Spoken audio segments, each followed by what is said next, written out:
Welcome to mini blog. आज आहे आमच्या माताश्रीचा बर्थडे. मम्मीच्या लहान लेकीने केला व्हिडिओ कॉल विश करण्यासाठी. त्यानंतर आज होता सेंटरचा दिवस. त्या सेंटरला जाताना आम्ही एक केक घेतला आणि सेंटरवरच केक कटिंग केलं. सेंटर झाल्यानंतर आम्ही घरी गेलो. त्यानंतर परत रेडी होऊन परत केक शॉपमध्ये गेलो.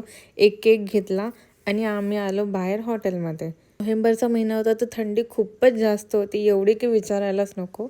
त्यानंतर आम्ही त्यांची वेट करत होतो. त्यानंतर मग सर्वजण आले, मग सर्व एकसाथ एंटर केलं. त्याच्यानंतर मग केक कटिंग करून आम्ही बर्थडे परत एकदा सेलिब्रेट केला. सेलिब्रेशन झाल्यानंतर मग सर्वांनी मम्मीला केक भरवला आणि फोटोज काढले. झाल्यानंतर आम्हाला लागली होती भूक, त्याच्यामुळे आम्ही काहीच उशीर न करता जेवणाला सुरुवात केली.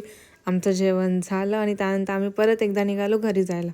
घरी जाताना रस्त्यात दिसला आम्हाला फ्रुलाटो, होता. आईस्क्रीम खायची इच्छा झाली. सर्वांनी मस्त आईस्क्रीम खाल्ली आणि थंडीमध्ये कुडकुडत आम्ही आमच्या घरी जायला निघालो. तर अशा प्रकारे मम्मीचा बर्थडेचा दिवस आम्ही आज सेलिब्रेट केला.